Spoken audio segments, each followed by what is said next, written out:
What's up, BC? It's your pal Dom, back after a week, recovered from being in Chicago for 4 days. Well, no, really 2 days. 2 other days were just spent driving there and back. With a stopover in Cleveland each way for lunch, we hit Chicago pretty hard. Didn't get to do much other than recording our 10 songs from Material Objects. Really happy we got to do it, and it was a super great experience. Hopefully you got to see some of the video there at the top. And yeah, I wanted to pay tribute to Chicago a little bit and just talk about 10 great independent labels out of Chicago. Of course, there's more. There's a whole dance scene, Chicago house, that you kind of have to talk about too, but I'm going to sort of focus on some of the stuff that I have here. I'm going to show 2 records from each label, essentially. So I'm getting this camera right, there we go. And yeah, I just figured I'd show 2 just to give it a little bit of variety. But Chicago, just, you know, if you've never read this book, I've talked about it before. You're Always Stupid. It's really, it talks about the Cranky label, of course. This is Bruce Adams, who co-founded Cranky Records. However, it really just talks about the interconnected sort of network that Chicago had going for it. From bands to management to labels to clubs to distribution to recording studios to mastering labs, you name it. Chicago just had the whole thing down. It was all independent, all sort of relying on each other. And yeah, this is a great book if you've never read it. And of course it does really focus on the Cranky label, but it really does isolate and talk about what was going on in Chicago in the 90s and early aughts, and even in the 80s. But there's a ton of great independent labels based out of Chicago, and we're going to talk about 10 of them, starting with the early stuff like VJ Records. Really happy I was able to get this one here locally for a nice, really nice deal, $20 on this, and it is a beautiful copy. Of course, that VJ label, we all know it from seeing those early Beatles singles. John Lee Hooker, Burnin', classic album. It sounds really, really rich and awesome. I know there's been a recent reissue of this, but VJ Records, based out of Chicago. You know, all of their rights and whatnot have been sort of divvied up, I'm sure, at this point, but great. And also the Staple Singers. This is really a compilation. You know, they had other stuff on like Prestige, but, or not Prestige, but Riverside. This is on Cloudy Day, some of their early singles compiled here on the VJ label. Of course, there's a few different label designs for VJ. So, yeah, figured we'd start with the early, get into the more recent. The next one is another Chicago label, of course, that focused on blues and jazz primarily. And we're talking about Delmark. I'll try to link below to a video that Alex had done, Diamond Marimba. He's done it a few years ago when he was going by Motoric, but he did a great Delmark feature with some of the avant-garde jazz. So I'll link to that. But this is Electric Sleep by Sleepy John Estes out of Tennessee. On these, I like the Delmark design quite a bit, actually. This is, I believe this is original, but yeah, North Lincoln, Chicago. What a great town Chicago is. I hope to get back there when we have more time to actually go record shopping. And of course, there's a bunch of great, as Alex discussed in that video, avant-garde stuff. Here's one of the Joseph Jarman records from the Art Ensemble. Song 4, Joseph Jarman. This is going back to 67, it looks like. But yeah, they were doing a bunch of Delmark related, or Delmark was doing a bunch of Art Ensemble related records. As you can see, here's the lineup. But yeah, this is pretty cool stuff. Certainly a little more disparate, a little more out there, but wonderful. So that is the Delmark label. El Saturn Records was technically based in Chicago. El Saturn Studios. So let's show a couple of Sun Ra's that were original impulse pressings, not private or not Saturns. This is Pathways to Unknown Worlds with the Astro Infinity Orchestra. Great lineup on here. This is a big one.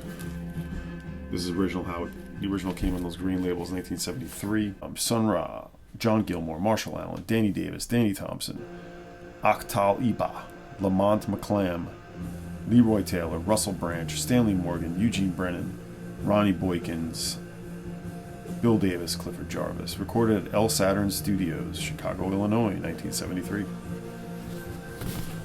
Gatefold. So I thought it'd be interesting to highlight.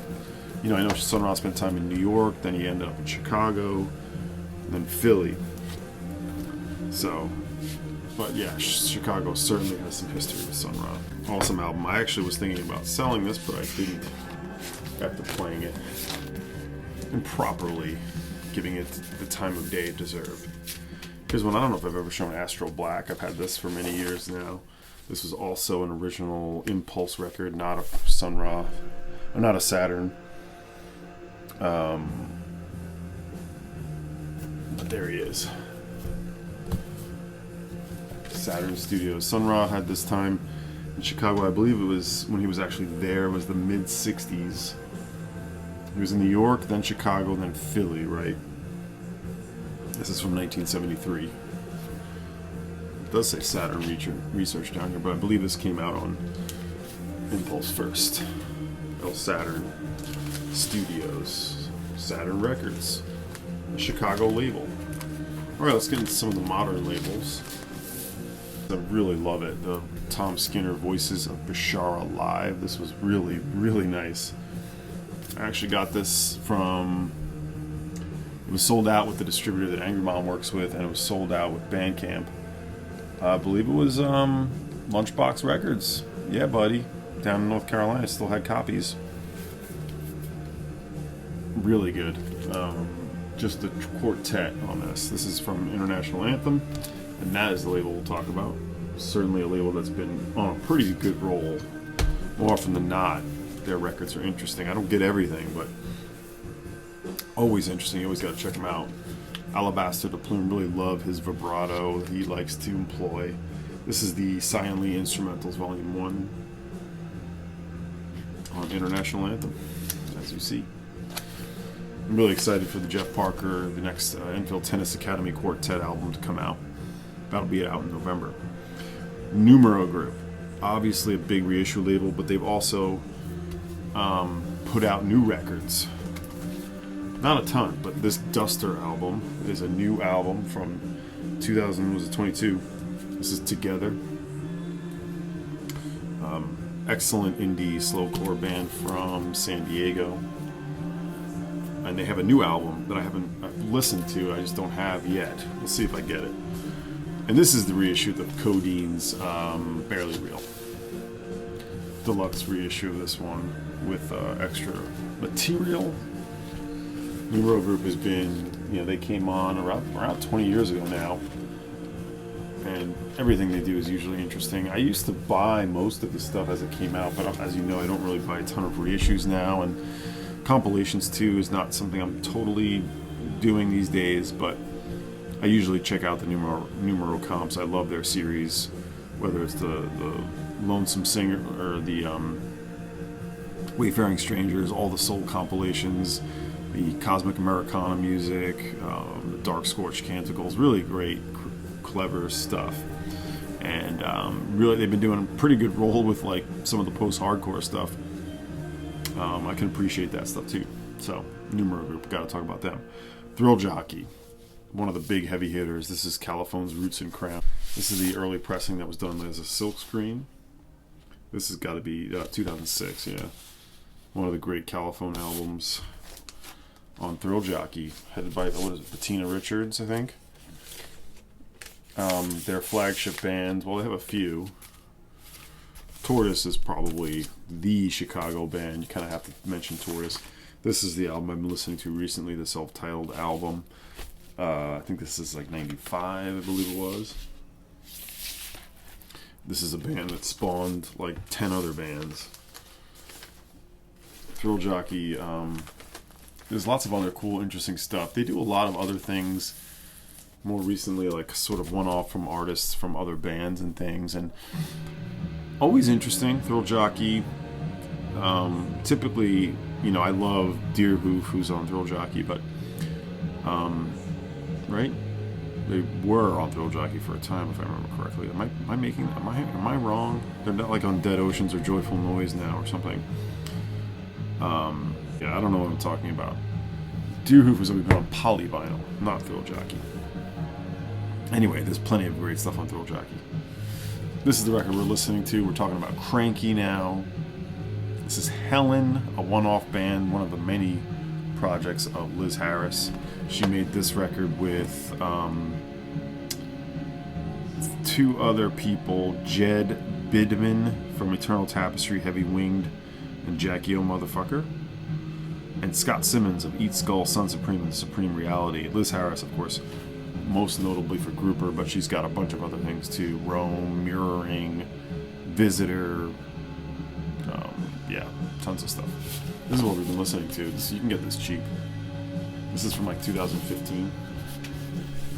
And this is not related, but a similar record, Ballet, Honey Owens, on Cranky. This is, I think, her only release on Cranky.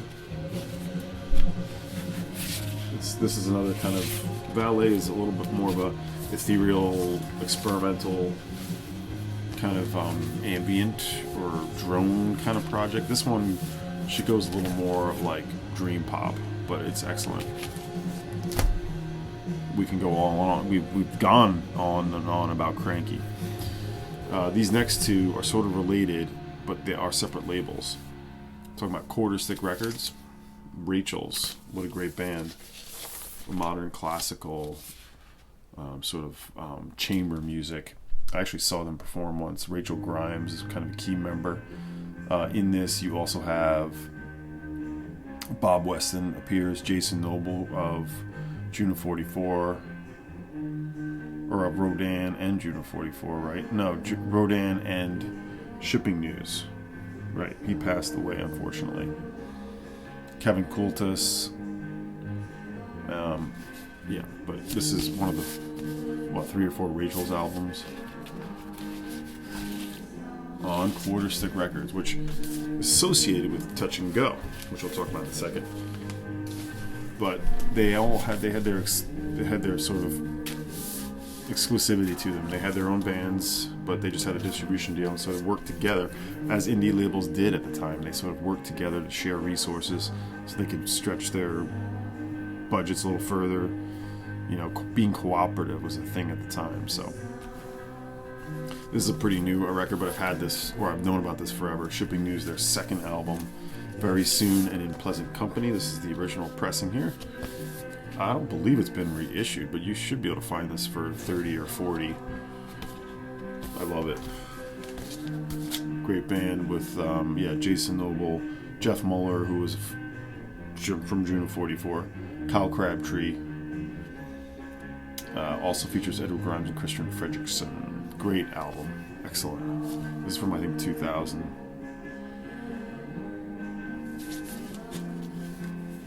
Yeah, love them. We're doing this quick. I wanted to sort of give you a quick and just sort of blast through Chicago labels. And yes, as I mentioned, Touch and Go. Here's Polvo's Exploded Drawing. recorded by Bob Weston, 1995. Of course, a band out of North Carolina, though. This is their double album. And there's Bob at the mastering desk. One of the great, this is the last great Polo record, I think. And then good after that, Exploded Drawing. Such a great guitar band. Forward-thinking. Silkworm lifestyle. I've been playing this band a ton this year. I just got all these Silkworm records. I got 3 different Silkworm records this year. This is from also, I think, 2000, Touch and Go Records, Corey Rusk. You have to talk about Chicago, or you have to talk about Touch and Go when you talk about Chicago. This is a band that's a little underappreciated. They were kind of always around, but never quite got to the same heights as some of the other indie rock from that time. However, some great songs, great guitar playing. You know, they had that 90s sound for sure. And of course, the label, the greatest label. Probably the record label I've owned more records on than any. I'll show a couple sort of more obscurities. Yes, I'm talking about Drag City Records. This is Mind Maintenance. This is a one-off. Josh Abrams and Chad Taylor, basically 2 members of Natural Information Society.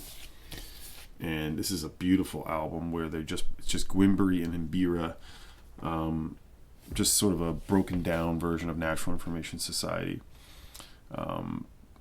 But this is, if you like Natural Information Society, you need to get this because it's a similar, it's really an offshoot. It's just a little side project, still with the Lisa Alvarado cover art.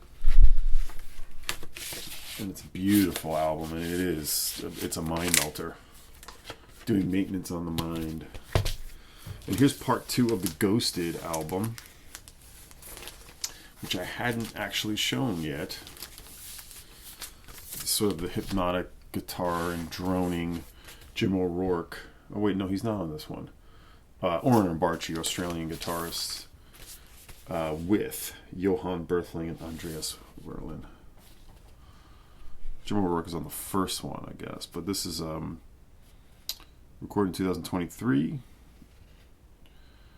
and just released this year on the great Drag City. So that's 10 labels from Chicago. There's a few others that I have, like Hozak, or I have a couple of records on Hozak. And of course there's all the Chicago house labels. That's a whole nother video. That's something that probably better equipped by a different VC for personality, you might say. Trax Records, yeah. Chicago, what a great town.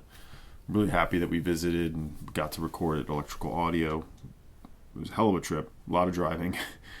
I give all the kudos to Trey and the band who drove there and back. But 2 full, very productive days in Chicago. Did not get to do any... I didn't get to meet with anyone. I didn't think I would be able to. We worked basically from 10 till 7 every day, and we were pretty tired. We had just enough gas in us to get dinner, maybe a little drink, and that was it. We got stayed at Electrical Audio in between our 2 sessions, which was cool. I'll have to tell that story.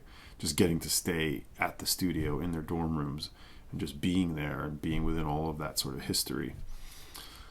It was great. It was a rewarding experience. We got 10 songs started and done basic tracks for. And it's a great town. I love Chicago. It's still pretty reasonable. Popped into one record store, Bucket of Blood, not really my kind of store. And they were the only thing open. Most of the stores closed at 6 or 7. We would finish at 7. We had to put the priority on the recording, so we'll be back, I have a feeling. So that's my 10 Chicago labels for Chicago, honoring Chicago here today. Hope you liked that. I know it was kind of quick. Didn't talk a ton about the records, but just wanted to show those and say thank you, Chicago. See ya.